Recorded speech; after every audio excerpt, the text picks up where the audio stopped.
a todas y a todos, yo soy Edurne Simón y esto es La Tribu en Casa y hoy hablamos de emociones. Hablamos de una emoción de forma como general, que es la tristeza, que en estos días está muy presente probablemente en todos vosotros, o de una manera puntual o de una manera más permanente os está acompañando.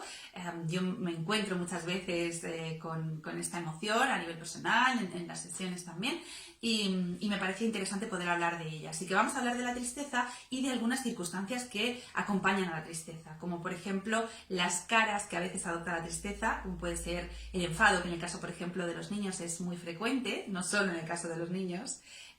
Vamos a hablar también de la ansiedad, vamos a hablar del miedo y de algunas cosas en común que tienen, como son las rumiaciones, esos pensamientos que se nos presentan de una manera recurrente, que queremos detener, que no queremos tener, pero que no sabemos cómo, se instalan una y otra vez y nos hacen entrar en una rueda de pensamientos recurrentes que avivan la emoción que no queremos estar sintiendo, y así una se da fuelle a la otra y entran, como decía, en un bucle casi sin fin. Vamos a ver qué podemos hacer con esas rumiaciones, con esas emociones, y vamos a ver también cómo aprender a no instalarnos en esa anticipación, en ese pensamiento anticipatorio que nos hace mucho daño, y bueno, que vamos a ver si sacamos un aprendizaje de estos días, de cómo mantenernos más en el presente y enseñar también a los más pequeños a que sí lo hagan.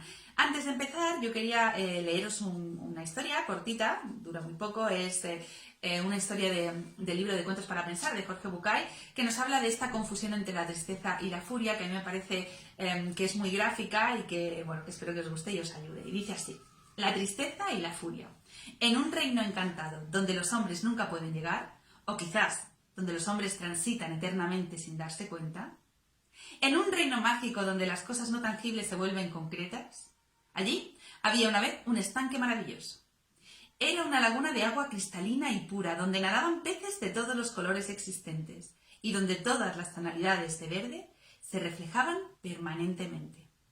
Hasta ese estanque mágico y transparente se acercaron a bañarse, haciéndose mutua compañía, la tristeza y la furia. Las dos se quitaron las vestimentas y, desnudas, las dos entraron al estanque. La furia, apurada como siempre está la furia, urgida sin saber por qué, se bañó rápidamente y más rápidamente aún salió del agua. Pero la furia es ciega, o por lo menos no distingue claramente la realidad, así que desnuda y apurada se puso al salir la primera ropa que encontró. Y sucedió que esa ropa no era la suya, sino la de la tristeza. Y así, vestida de tristeza, la furia se fue. Muy calma y muy serena, dispuesta como siempre a quedarse en el lugar donde está, la tristeza terminó su baño y sin ningún apuro, o mejor dicho, sin conciencia del paso del tiempo, con pereza y lentamente salió del estanque. En la orilla se encontró con que su ropa ya no estaba. Y como todos sabemos, si hay algo que a la tristeza no le gusta, es quedar al desnudo. Así que se puso la única ropa que había junto al estanque, la ropa de la furia. Y cuentan que desde entonces, muchas veces, uno se encuentra con la furia ciega, cruel, terrible y enfadada frente a él. Pero si nos damos el tiempo de mirar bien, encontramos que esta furia es solo un disfraz y que detrás del disfraz de la furia, en realidad, está escondida la tristeza. Bueno, como os decía, es muy gráfico porque en muchas ocasiones, y en los niños es como más gráfico todavía, aparecen unas reacciones desproporcionadas, un enfado como fuerte ante una situación que no parece corresponderse con la emoción. Y es que la tristeza es una emoción con la que no estamos especialmente conectados, que además socialmente parece que no está del todo bien vista y que nos cuesta mucho reconocer y nos cuesta mucho mantenernos y entender la tristeza. Pero la tristeza es una emoción absolutamente, bueno, todas las emociones tienen una función y en tanto que tienen una función son positivas, pero la tristeza además, aparte de hacernos ver que estamos haciendo un duelo, que estamos sintiendo que hemos perdido algo y que ese sentimiento no nos gusta, ¿no? Aparte de eso, tiene la función de darnos espacio para pensar, espacio para recomponernos, espacio para rehacernos, espacio para ver qué es lo que necesitamos, para tomar aire, impulso, reflexión, un poco todo, y enfrentarnos de nuevo con nuestro día a día. Esa es un poco la función de la tristeza.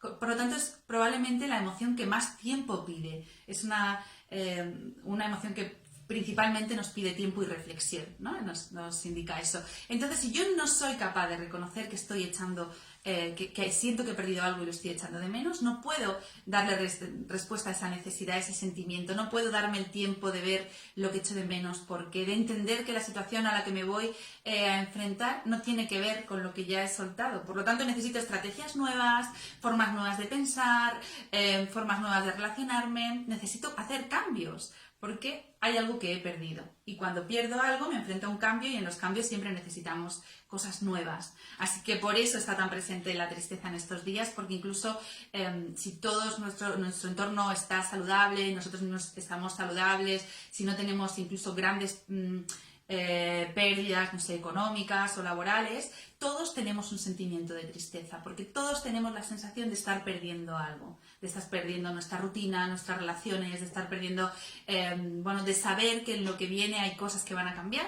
Entonces, esa evaluación de que hay cosas que van a cambiar, esa sensación de que no sabemos qué va a pasar después, la incertidumbre, la pérdida, nos genera tristeza. Es importante, por tanto, que reconozcamos cómo nos estamos sintiendo, que no dejemos que la tristeza se enmascare con otras emociones o con otros trajes, que nos demos el tiempo de reflexionar por qué lo vamos a echar de menos, por qué nos estamos sintiendo así y que busquemos cómo podemos dar respuesta a eso, qué necesitamos de nuevo para las cosas que van a venir después y darnos el tiempo de pasar ese duelo, ¿no? Al final todos los cambios, hay duelos grandes y pequeños, pero todos los procesos de pérdida y cambio nos provocan una necesidad de hacer de algún modo un duelo, ¿no? Y en el caso de los niños también han perdido sus dinámicas, sus amigos. Además, en el caso sobre todo de los más pequeños que tienen menos conciencia temporal, no saben qué va a pasar, cuándo va a volver, si va a haber algo que se parezca o no saben cuánto son 2 semanas, no entienden muy bien todo ese proceso y es importante que les acompañemos en todo ese estar, ¿vale? Aunque la tristeza nos da un mensaje, es importante que lo aprovechemos, que le demos sentido y salida, que busquemos estrategias nuevas. Si la tristeza se instala demasiado tiempo en nosotros, ya podemos hablar de otras problemáticas diferentes. Entonces, si estáis sintiendo que lleváis mucho tiempo instalados en esa tristeza, que no estáis gestionando bien lo que os pasa, que estáis muy incómodos con esa sensación, siempre importante además tener un entorno o alguien con quien compartir. Si no lo tenemos, aprovechar y escribir lo que estáis sintiendo, dejar salir, que se ordenen esas ideas y esas emociones que están en vosotros.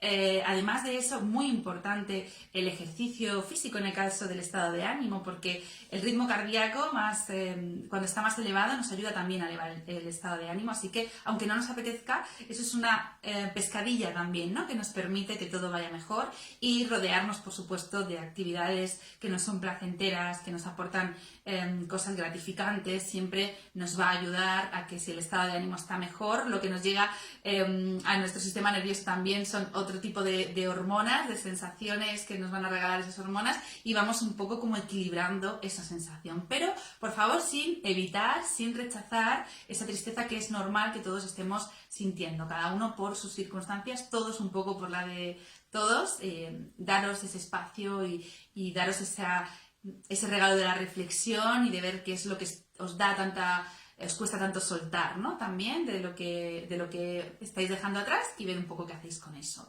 Y decía que a veces se junta la tristeza con el miedo a no saber, con la frustración, con otras emociones. Es importante ir viendo cada cosa, porque si yo me siento triste y al mismo tiempo estoy sintiendo miedo, voy a identificar y qué es lo que me da miedo, que a lo mejor a nivel laboral, a lo mejor tiene que ver con la salud, voy a ir dando respuesta a cada una de esas cosas, voy a escucharme, voy a ver qué está pasando ahí.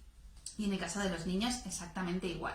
Y cuando aparecen las rumiaciones, pues también hablaba en otro vídeo de la importancia que tiene para nosotros no adelantarnos, no estar en un tiempo que no es el presente, ¿no? Estar trabajando mucho con ejercicios de mindfulness, de respiración, con estar presentes, con cuando estamos con una persona, intentar escucharle de manera activa, hacer actividades que nos faciliten la concentración para mantenernos en el tiempo presente. Todos estamos pensando lo que va a pasar después, pero hay una diferencia entre en un momento determinado hablar sobre ello, pensar sobre ello, elaborar un plan de acción en un cambio que tienes que hacer y otra cosa es estar todo el rato rumiando. ¿Y si no salgo entonces? ¿Y si salgo este día? ¿Y si los niños pueden salir? ¿Y si no hay colegio? Con un montón de pensamientos anticipatorios sobre cosas que además no tenemos certeza. Con lo cual yo os recomiendo, cuando estéis sintiendo que tenéis mucho pensamiento anticipatorio, aprovechar. Si es algo que podéis controlar, porque a lo mejor estáis anticipando mucho sobre la vuelta al trabajo, vale, pues escribidlos, todos los pensamientos que estáis teniendo, agrupadlos, ver qué es lo que más os preocupa y ir dando respuesta. Un plan de acción. Voy a elaborar un plan de acción, voy a hacer objetivos para cada uno de estos miedos, de estos pensamientos, ¿vale? Si se trata de un pensamiento anticipatorio sobre algo que todavía no puedo controlar, porque no sé, por ejemplo, el día exacto o cómo va a ser la salida, vale, pues si va, no sé, si va a haber vacaciones de verano, pues ese otro tipo de pensamientos anticipatorios no los puedo resolver ahora. No sirve de nada que yo busque soluciones a eso, que yo entre a intentar buscar objetivos para eso, con lo cual yo recomiendo que hagáis una caja y escribáis ese pensamiento y lo metáis en la caja. Que en algún momento llega el día en que ya sabemos, ¿no? cómo va a ir siendo la salida de casa, pues podemos recurrir a eso, lo cogemos, lo miramos y entonces lo utilizamos, ese pensamiento. Pero cuando veamos que no corresponde al momento presente, que no le puedo dar respuesta ahora, lo dejo. Incluso si yo ahora puedo elaborar un plan pero no puedo seguir más allá, lo dejo. Y es esa caja de la anticipación de lo que vendrá mañana. Y en el caso de los niños nos sirve también. Si empiezan a preocuparse por si cuando vuelvan a clase, no sé, igual no se van a enterar de lo que está pasando, o a lo mejor si cuando vuelvan no pueden salir al patio, pues escribimos todo eso, lo dibujamos. Podemos hacerles una línea del tiempo sobre el pasado, el presente y el futuro y explicarles que solo podemos dar respuesta a lo que está en el presente de una manera clara. Podemos en algún momento fantasear, pensar en lo del futuro, pero respuesta, mantenernos largamente pensando sobre lo mismo a lo que nos está pasando ahora, ¿vale? Así que lo demás lo vamos dejando para otro momento y de alguna manera nos permite sacar, oxigenar, dar luz. Vamos a ver que muchos de esos pensamientos, esas rumiaciones ni siquiera son racionales. Nos va a ayudar el escribirlo y sacarlo fuera muchísimo a ver como cuánto de racionales son esos pensamientos y de alguna manera es una forma de aproximarnos a cómo trabajar con todas esas emociones. Ahí hay mucho trabajo, pero bueno, lo importante siempre es poner la primera piedra y desde ahí ir construyendo. Así que bueno, espero que lo pongáis en práctica, que estéis todos bien y nos escuchamos muy pronto.